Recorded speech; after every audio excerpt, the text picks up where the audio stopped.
오늘은 기금 법인의 설립에 대한 주제로 방송을 진행하도록 하겠습니다. 제가 말씀드렸듯이 기금 법인이라는 거는 하나의 별도의 법인을 만드는 거예요. 비영리 일종의 재단 법인이라고 보시면 됩니다.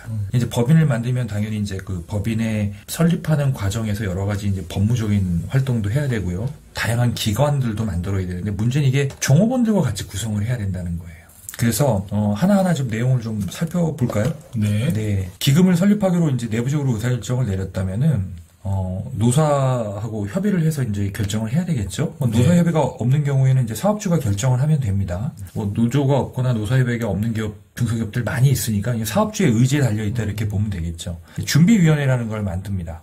그래서 이제 각 노사각 2명, 10명 이하로 구성을 하는데요. 각각입니다. 여기 이제 종업원 대표들이 들어가요. 그래서 근로자위원은 근로자들 중에서 직접 비밀, 무기명 투표로 선정한다. 사용자위원은 이제 비상근 이사도 가능합니다. 이건 이제 사측의 그 위원이 되겠죠. 의장은 위원 중에서 호선을 하게 돼 있고요. 간사도 있습니다. 그래서 사용자와 근로자 한 명씩 선임을 해서 사무 담당을 하게 돼 있습니다. 그러니까 기금은 당연히 이제 출연하는 쪽에서도 목소리를 내야 될 거고, 이제 그 출연된 기금이 잘 운용되도록 하는 노 쪽도 이제 목소리를 내야 되는 거겠죠. 그러니까 제가 지난번에 말씀드렸듯이 이 성과의 일정 부분을 근로자와 공유한다라는 큰 원칙이 서지 않은 상태에서 이 제도를 만든다는 게 이제 얼마나 이게 시작부터 굉장히 난제들이 많은지를 보여주는 하나의 내용일 수도 있겠죠. 굉장히 많은 부분들을 고민하고 결정해요. 그렇죠. 늘 근로자 쪽하고 협의하고 그런 이제 노사가 서로 상생하는 관계 속에서 이게 태동이 돼야 될 수밖에 없는 거죠.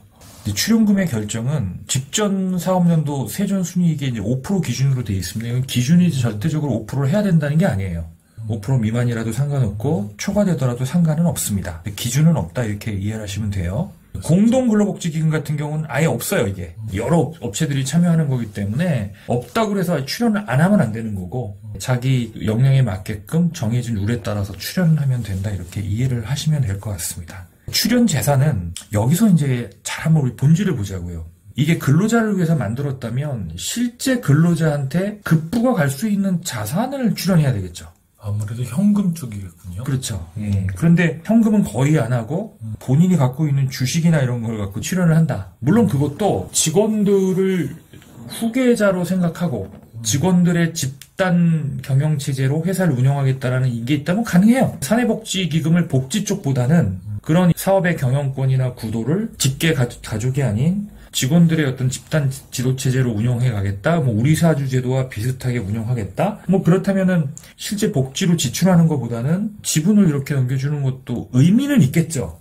근데 이제 이게 이런 순수한 목적이 아니라 뭔가 이제 그 지분을 사내복지기금을 통해서 오너리스크를 해결하는 그런 이제 방식으로 이게 약간 오용 남용되는 상황이 생겨버리면 문제가 되겠죠. 지금 말씀하시는 게 차명주식을 기금에 출연한다거나 이런 것들에 대한 그렇죠. 예를 들어서 이제 차명주식은 언젠가 오너 입장에서 가지고 와야 되잖아요.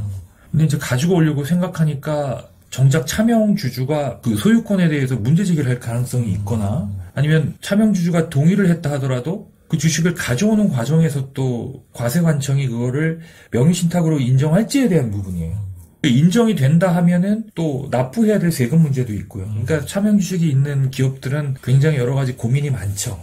그래서 이 차명주식을 해결하려는 여러 가지 방안들이 많이 회자되고 있고 그중에는 정상적인 방법도 있고 일종의 꼼수도 있고 이렇게 합니다. 차명주주가 예를 들어서 기금에 출연을 했다고 가정을 할게요. 네. 여기서부터 참 의아하지 않아요? 조금 이상하죠. 네. 이게 대주주가 그런 목적이 있다고 해서 실제는 복지 지출은 거의 안 하면서 주식만 받았다. 본인 주식은 출연 안 했어요. 그러면 물론 이제 이 사람이 어떤 선의를 갖고 보니까 이 사람은 주식을 투자를 하고 주주로서 오랜 기간 있었는데 배당받은 것도 없고 근데 회사 가치 높은데 이게 이제 사실 의심하려는 사람 입장에서는 이게 혹시 명의신탁을 이렇게 한 거 아닌가? 그게 명의신탁임이 밝혀지면 이 명의신탁이 출연하기 전에 명의신탁 증여 의제로 인해서 납부해야 될 세금 납부해야 되는 거죠. 그죠? 예를 들어서 사내복지기금에 그 회사가 발행한 주식만 대부분 갖고 있다면 그걸 어떻게 활용할 거냐라는 거예요. 그게 현금화돼야 복지 지출을 할 거 아닙니까? 결국에는 배당을 받는 것밖에 없겠는데요. 그렇죠. 이제 배당을 받는 돈으로 그 배당금이 이제 복지 재원이 될 수도 있겠고요. 또 이런 방법도 있겠죠. 일부 주식을 단계적으로 소각하는 방법도 있을 수 있겠죠. 가능할 것 같습니다. 그리고 기금에서 이게 이제 기본 재산일 테니까 일부 기본 재산의 일부를 법인에 양도해서 현금화하는 방법도 있을 수 있겠죠. 어쨌든 이제 시작 자체가 차명 주식을 기금에 출연을 받은 거기 때문에 그 명의신탁에 대한 리스크가 어느 정도 되는지에 대한 진단이 먼저 선행이 돼야 될 겁니다. 채무가 있는 재산은 출연에 불과하고요. 네. 당연히 그렇겠죠. 뭐 자산이 10억인데 부채가 8억이 있고 그 부채는 기금에서 갚아야 되는 건데 그게 부실 자산일 때는 그렇게 떠넘길 수 있겠죠. 그래서 이런 거는 안 되고요. 그 다음에 아까 제가 이제 차명주주가 기금에 출연하는 얘기를 했잖아요. 그 제3자가 출연하는 거잖아요. 네네. 그래서 원래 기금제도의 목적은 사업주가 사업 이익에 출연을 전제로 하고 있어요. 그래서 제3자가 출연할 경우에는 먼저 기금을 만든 다음에 출연을 해야 된다. 네. 출연을 못하게 한 건 아닙니다. 기금도 운용을 해서 수익이 날 수 있다고 말씀을 지난번에 드렸을 겁니다. 법인은 당연히 수익이 나면 법인세를 내야 되는데 비영리법인은 그 수익을 원래 고유 목적 사업에 쓰겠다라고 해서 준비금에 산입시키면은 송금이 인정된다. 법인세는 안 낸다. 이 얘기 드렸고요. 뭐 나머지는 이제 설립 등기하고 사무 인계하고 사업자 등록되고 계좌 개설하는 일반적인 프로세스니까요. 네. 법무사한테 맡기면 법무사가 다 처리해주는 그런 일종의 프로세스라고 보시면 될 것 같습니다. 자, 그 다음에 이제 기금이 설립이 되면 기금협의회라는 게 기관이죠. 기금 법인에도 기관이라는 게 있습니다. 그래서 주주총회 같은 역할을 하는 게 이제 기금협의회예요. 주주총회 역할을 하는 게 기금협의회다. 그렇죠. 네, 그래서 근로자와 사용자를 대표하는 동수의 위원으로 구성되어 있어서 당연히 무슨 일을 할까요, 여기서? 기금을 어떻게 운영할지에 대한 모든 의사결정을 다 여기서 한다. 이렇게 보면 되겠죠. 만약에 이제 이게 기금에 계속 손실이 가는 쪽으로 의사결정이 이루어진다고 하면, 야, 이거 분명히 자기 거래하지 말라고 그랬고 기금에 계속 손실을 가하는 일종의 변칙 거래를 한다. 이게 사주의 이익을 위해서 이런 기금을 활용한다. 이러면 형사처벌의 페널티가 있다고 말씀드렸고 거기에 묵시적이든 명시적으로 동의한 사람들도 다 법적 책임을 져야 되는 거예요. 그러니까 이제 기금을 사적으로 잘못 활용하게 되면 자기 거래에 이용하게 되면 형사처벌을 받을 수 있다는 좀 생각하셔야 되는 거죠. 네. 네. 그리고 근로자 쪽에서도 실제 이게 복리후생제도에 활용할 수 있게 그 근로자를 대변하는 역할을 해야 되겠죠. 이렇게 해서 서로 간에서 합의를 보고 복지제도를 하나하나 더 업그레이드 해가면서 회사 발전에 기여가 돼야 되는 거지 자산이 나갔다 들어갔다 하는 이게 하나의 도관 역할을 하는 게 돼버리면 나중에 문제가 되겠죠. 공적인 목적으로 쓰여야 된다는 그렇죠. 그렇습니다. 그다음에 이제 위원을 선출해야 된다는 이제 근로자위원, 사용자위원 선출 당연히 해야 되고요. 임기는 자율적이면 연임 제한은 없습니다. 일반적으로 주식회사 같은 경우는 3년이라는 기간이 있잖아요. 근데 산업복지기금은 이제 그런 건 없습니다. 대신에 정족수가 빠져나가면 다시 제3자가 들어와야 되는 거죠. 협의회 소집 및 의결 방법은 뭐 한번 읽어보시면 될 것 같아요. 근데 단 여기서 근로자위원과 사용자위원 각 과반수 출석과 출석위원 3분의 2 이상의 찬성이 있어야 된다. 이제 그래야 결의가 이루어진다. 한쪽에서만 일방으로 나오면 안 된다는 얘기잖아요. 그렇죠. 네. 네. 그러니까 이걸 이제 다 사용자 쪽에 그러니까 쉽게 말하면 대표이사 사업주에게 되게 우호적인 사람들로만 구성하면 되지 않냐라는. 근데 그걸 어떻게 장담을 합니까? 아까 또 무기명 투표를 해서 그럴 수도 있는 거고요. 네. 네. 그래서 뭐 중소기업이 대부분 오노 의존도가 높고 다 오노의 특수관계로 구성돼 있기 때문에 이제 본질을 되게 호도하시는 분들이 있는데 그건 아니죠. 네. 그리고 이제 이사와 감사도 선임할 수 있다. 이사의 책임 사항을 보시죠. 이렇게 아예 그냥 요건을 위반할 경우에 1년 이하의 징역, 1천만 원 이하의 벌금이라고 명확하게 돼 있어요. 근로자 측의 이사도 해당이 되는 거잖아요. 그렇죠. 네. 네. 그러니까 이게 자칫 아까도 말씀드렸지만 오너의 사적 자금, 그러니까 기금의 손실을 지속적으로 손실이 발생될 수 있는 그런 이제 내부 거래나 자기 거래의 도관으로 활용되는 부분에서 이게 문제가 되면 거기에 명시적으로 동의한 책임을 져야 될 이사가 이런 형사처벌을 받을 수 있다라는. 감사도 있습니다. 감사라는 건 우리가 보통 이사들의 업무 집행이 제대로 되고 있는지를 관리 감독하는 기능이잖아요. 그리고 이제 주주총회와 이사회가 혹시나 이제 서로 이해가 맞아서 그 회사에 손실을 끼치는 행위를 하지 않을까. 협의회 위원 및 이사는 감사와 겸임을 못하게 해놨어요. 그리고 회사 측 감사가 기금에 대한 감사를 할 수가 없습니다. 회사에도 감사가 있을 수 있잖아요. 그 감사가 왜냐면 이해관계가 있기 때문에 사측의 입장을 대변할 가능성이 크기 때문에 감사를 할 수 없다. 이렇게 보시면 될 것 같습니다. 기금 법인의 사업과 재원은 어떻게 이게 법적으로 돼 있느냐라는 거예요. 목적 사업에는 이제 이런 사업들이 있습니다. 한번 읽어봐 주시겠어요? 주택 구입자금 보조 등 근로자 재산 형성을 위한 지원, 장학금, 재난구호금의 지급 등 근로자의 생활원조, 근로복지시설의 구입 설치 및 운영, 그 밖에 근로자의 재산 형성 및 생활원조를 위한 사업으로 정관에서 정하는 사업. 네, 그렇습니다. 그 밑에 보면 이제 대부사업도 할 수 있어요. 주택을 신축, 구입, 임차하는 경우 등 근로자 생활 안정 및 재산 형성에 지원을 위해서 정관에서 정하는 경우 이렇게 목적 사업과 대부 사업으로 나눠집니다. 근데 이제 이 목적 사업은 원칙은 수익금으로만 하게 돼 있어요. 기본 재산은 원칙은 쓸 수가 없습니다. 다만 대부 사업은 수익금만으로는 대부 사업을 할 수가 없잖아요. 그래서 기금의 일정 부분을 쓸 수 있다. 그런데 기금이 크지 않은 데들은 수익을 갖고 운영하기가 되게 어려워요. 어렵겠죠. 여기 보시면 출연금의 기본 재산의 50%, 80%까지 목적 사업에 쓸 수 있다. 여기 보시면 이제 중소기업의 경우에는 80%까지 쓸 수 있다. 이것만 이해하시면 될 것 같아요.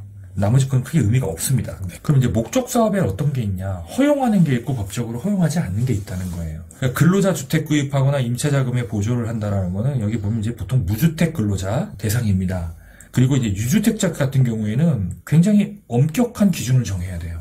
이게 가끔 무주택자한테는 지원이 안 되고 회사에 굉장히 우호적인 회사와 특수관계에 있는 소수의 유주택자에게 기금이 전용될 수도 있지 않습니까? 네. 그리고 전 직원에게 일률적으로 지급한다 이런 건 이제 하지 못하게 돼 있는 겁니다. 소정의 요건에 맞는 직원에게만 선별적으로 선택적으로 지원될 수 있게 그렇게 해준 겁니다. 가급적 저소득 근로자에게 많은 급부가 가게끔 설계가 돼야 돼요. 기금에서 나갈 때는 이거는 비과세가 되는 겁니다. 그러니까 실제 중소기업 중에서도 적어도 이제 이렇게 장학금으로 나가는 연간 금액이 적어도 뭐 수천만 원대가 된다 하면은 그 수천만 원으로 인해서 사실 법인은 똑같아요. 법인은 이렇게 하나 다 비용 처리 받죠. 그런데 뭐예요?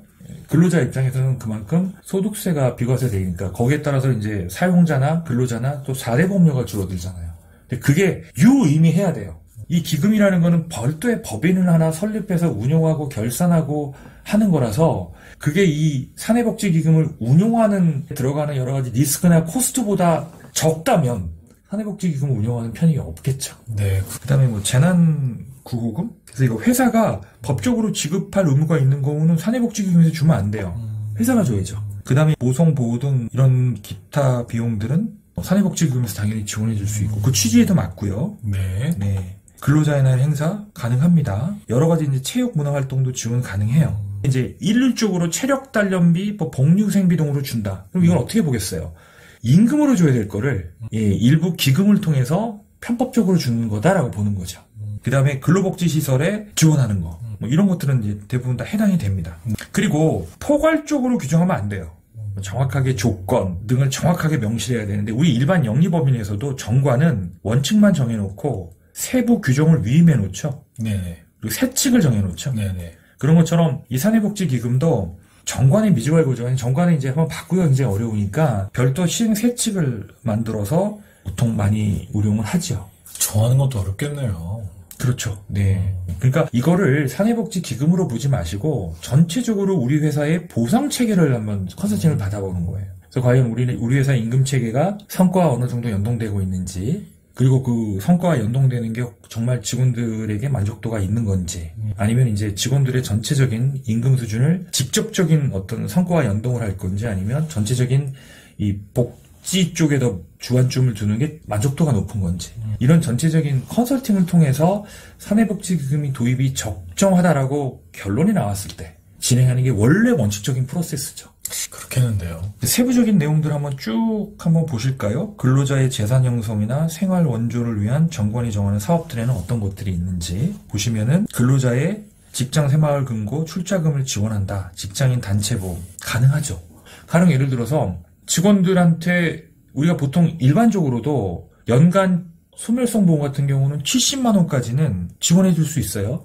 물론 더 지원해 줄 수 있습니다, 법인이. 다만 이제 근로자 입장에서는 70만 원까지는 복리후생비로 비과세가 돼요. 근데 이제 70만 원이 넘어가면 근로소득이 되겠죠. 근데 이제 어느 기업에서 우리는 700만 원씩 해줄 거야. 그럼 이게 다 소득이 돼버리잖아요.